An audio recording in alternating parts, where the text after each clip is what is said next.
wary hunter sniffs the air in a wild Welsh valley. Polecats were once common throughout Britain, but by the 1950s only a handful remained, confined to the woods and dingles of Wales. So what led to the sudden decline of this shy nocturnal creature?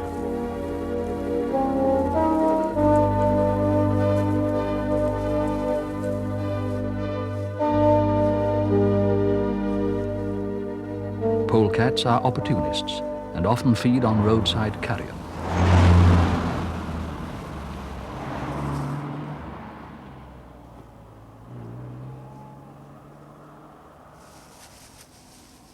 Sadly, today most people's only glimpse of a polecat is a bundle of fur by the side of the road, especially in autumn, when young polecats themselves become road casualties.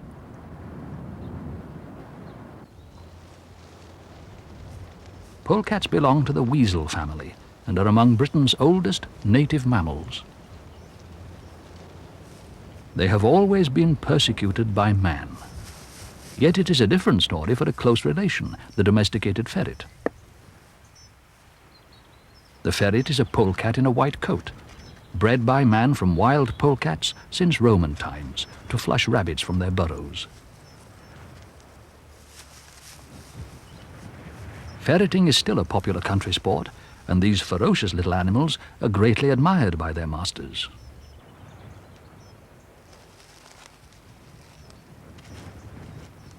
Pure ferrets are albino with pink eyes. These are darker polecat ferrets, a cross between a ferret and a wild polecat. Polecats are more aggressive than ferrets and are impossible to keep. So what dreadful deeds turned man against the polecat? Though shy and elusive, they are not afraid of human habitation and are notorious killers of poultry. The French name, Polechat, means chicken cat, and it is this reputation as a killer of poultry that has done the polecat most harm. Nor is this reputation unfounded.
During the 19th century, pheasant shooting became popular across the country. Polecats found the newly introduced birds easy game, but soon themselves fell victim to the gamekeepers' gin traps. Many were also trapped for their fur, known as fitch fur, and numbers began to fall rapidly. After the war, the gamekeeper's gibbet became a less common sight, but this was nearly too late for the polecat. Only a few clung on in remote parts of mid-Wales. When deadly myxomatosis decimated the rabbit population in the 1950s, polecats sought new prey, plentiful in the Welsh river valleys and marshes.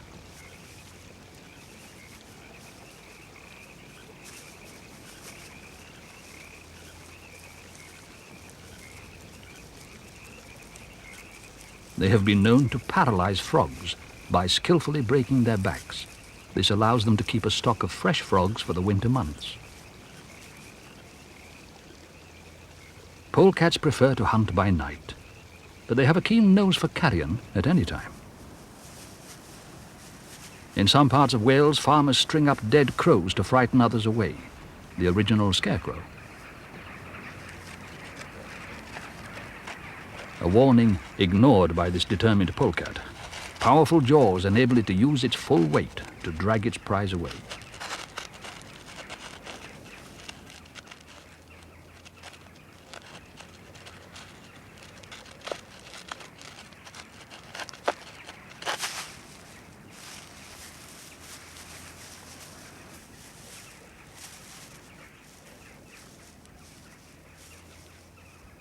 Polecats are solitary hunters and tend to stay within the bounds of their own territories.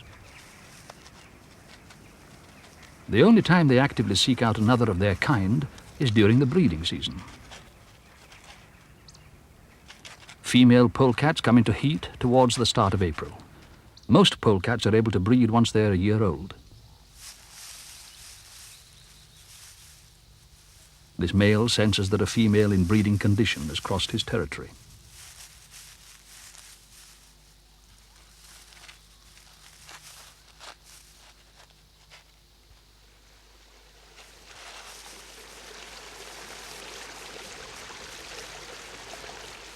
He begins to follow her musky trail of scent markings through the woods, warily, because at this time of year he must also be ready to fend off other males.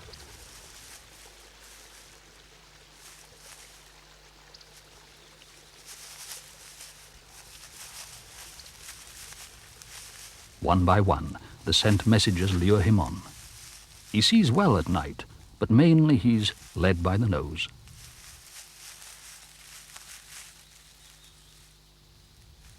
At last he finds her.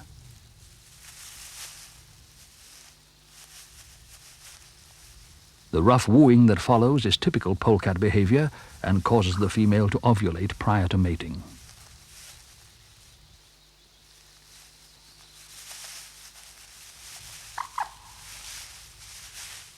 The male drags her about by the scruff of the neck for quite some time, inflicting wounds which will show later as scar tissue, a sure sign that a female has been mated.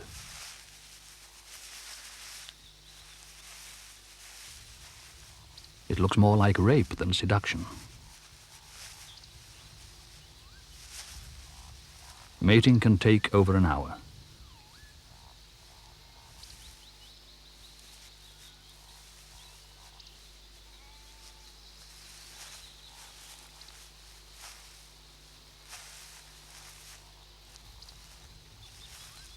Finally, the male leaves the female to lick her wounds.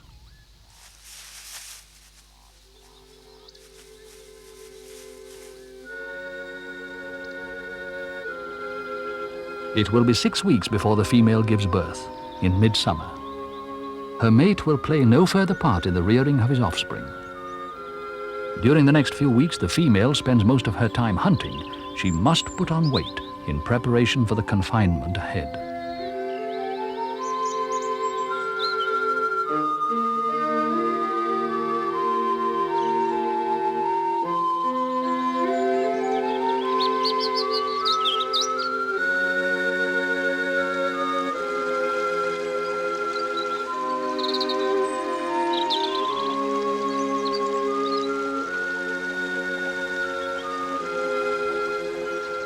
In summer, grey herons stalk the shallow streams.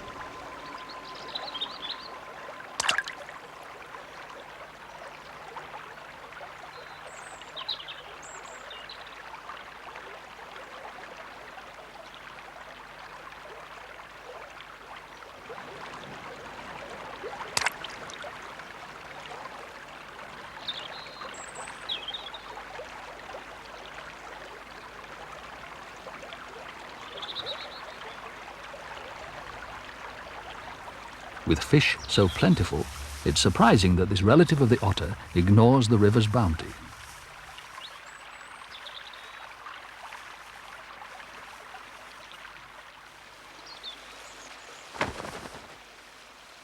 The female has been feeding on a varied diet of voles, rabbits, worms and frogs. Polecats don't seem to like getting wet.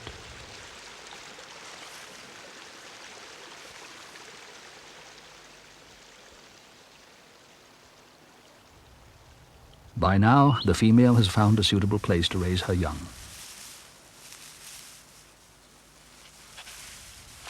Polecats frequently use rabbit burrows after they have eaten the occupants. But first, there are preparations to be made.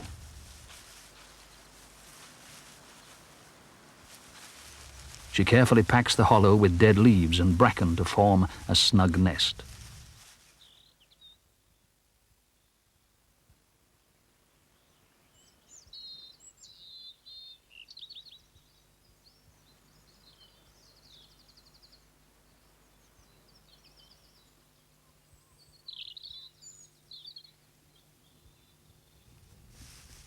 One night in June, she gives birth to 7 kits. Polecats can produce litters of 10, but it is unlikely that all would survive.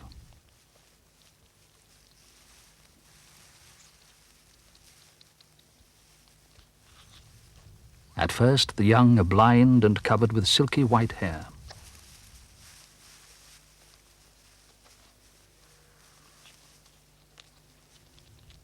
Their main objective is to drink as much milk as possible.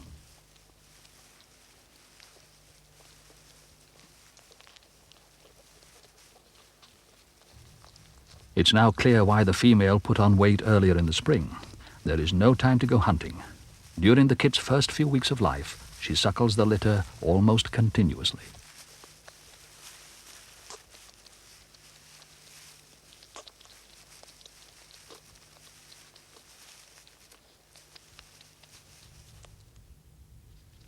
After 6 weeks, their white coat has been covered by darker guard hairs, and their eyes are open. By now they're able to eat flesh. The distinctive mask begins to appear at this stage.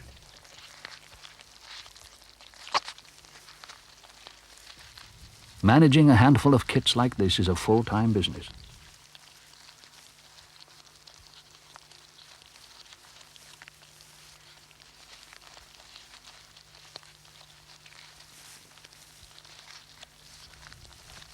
Already they are eager to explore their surroundings, but at this stage it is dangerous to venture outside.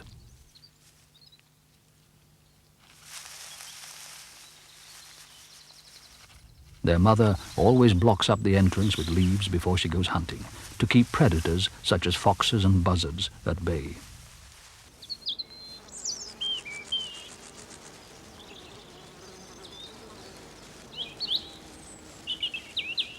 Now that the rabbit population has recovered from myxomatosis, they are once again a prime target for polecats.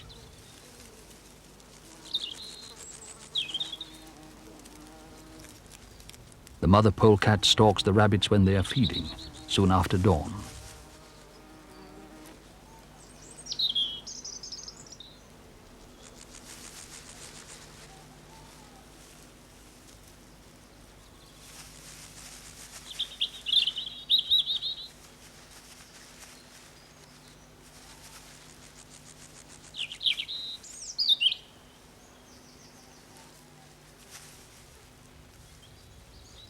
Polecats have poor vision, but a highly developed sense of smell.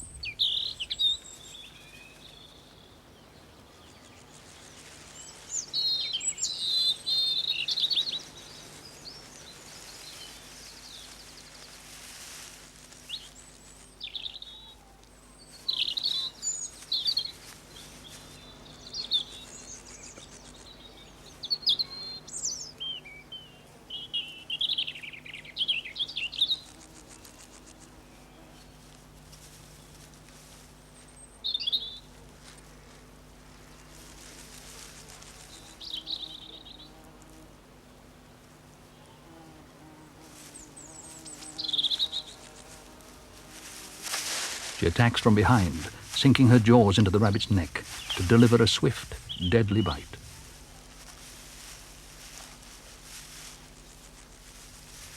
Then she drags the carcass home for the waiting kits. They, meanwhile, hungry and impatient, have pushed their protective curtain of leaves aside, alerted by the smell of supper.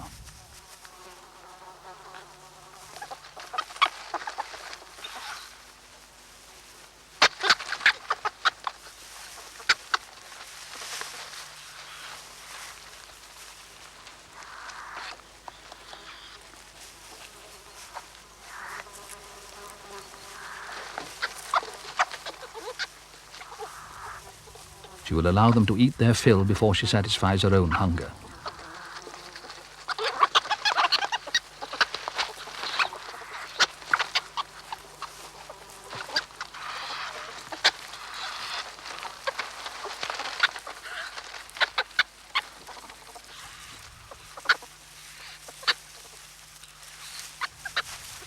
Only when they have had enough does she settle down to feed undisturbed.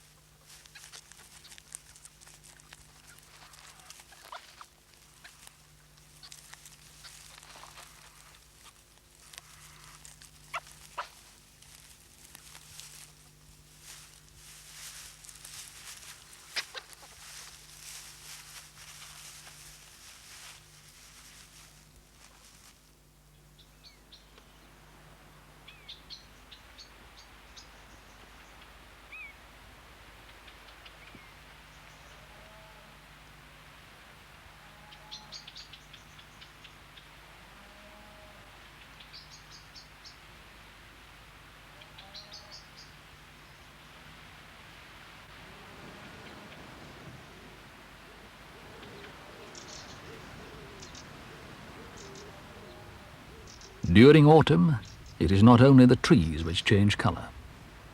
Some adult polecats molt over a period of about 10 days, losing most of their dark guard hairs, exposing a thick pelt of pale underfur. Some adults also molt during the spring, although the colour change is less noticeable.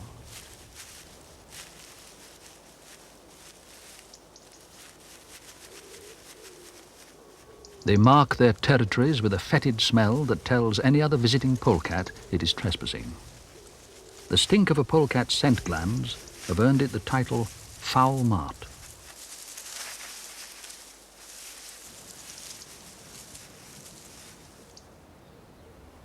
Other polecats ignore these pungent warnings at their peril.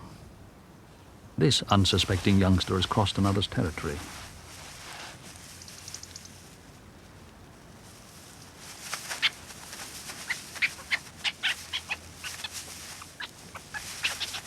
After a brief skirmish, the young intruder is forced to give up its kill to the adult.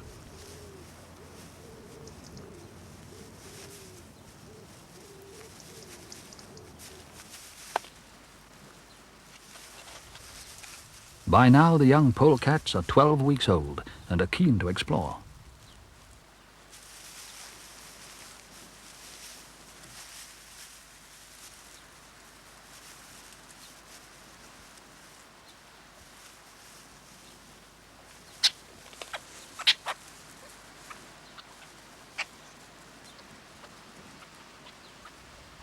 Their masked faces are alert to every drifting scent. They have to learn what's worth eating and what to avoid.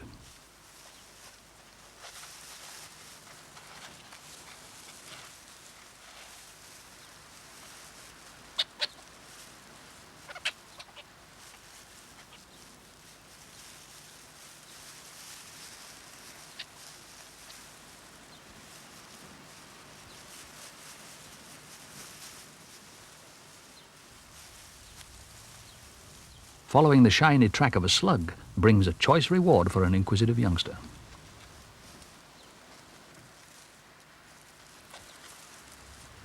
It seems that slugs and snails are what little polecats are made of.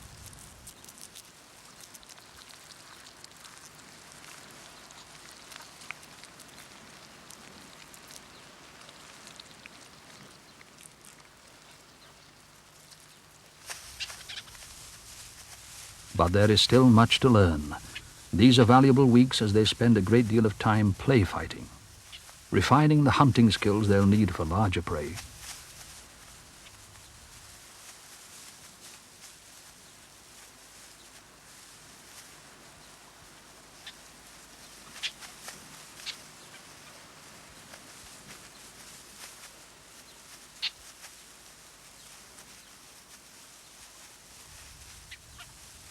The classic neck bite, though instinctive, has to be practiced before it is perfect.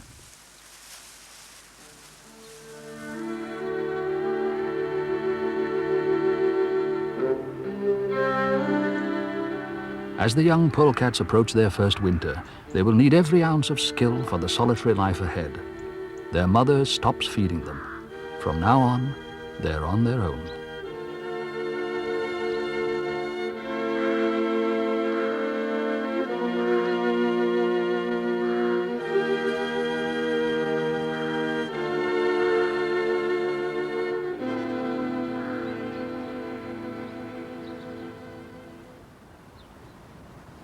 Now is the cruelest time for the polecat. Small wonder that it's tempted to move close to the comforts of man and take its chance, along with others.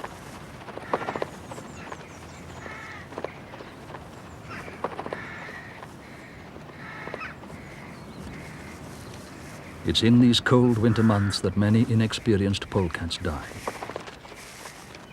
Unlike weasels and stoats, they do not forage for mice or voles when the ground is frozen hard. Instead, many seek shelter in barns and outhouses where they can avoid the worst of the weather. It is now that most sightings of polecats are made.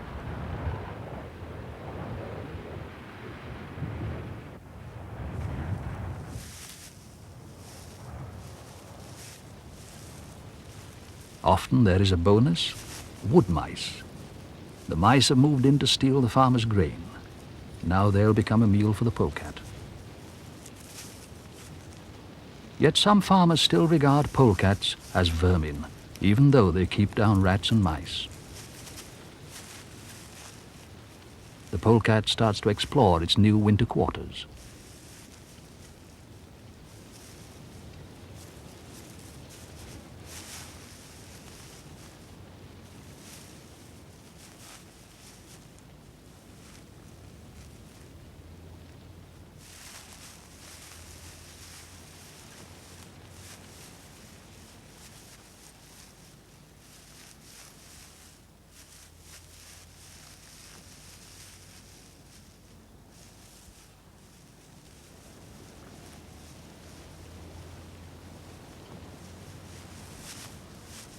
Unfortunately, it hasn't got the barn all to itself.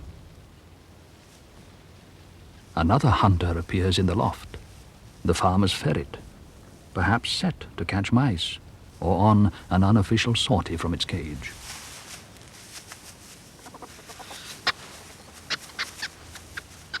This is a battle which might easily turn into a love match.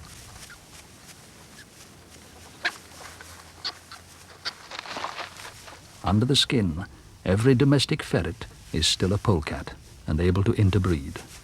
Their offspring, polecat ferrets, often manage to live successfully in the wild. But what about the future of our native wild polecat? They are now a protected species, and in Wales at least, they are increasing. Every autumn a new generation disperses to set up territories of their own.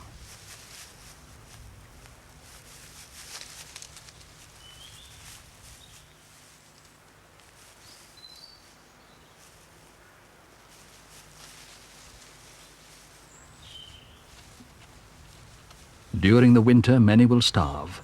Others will fall victim to fox, buzzard, or man.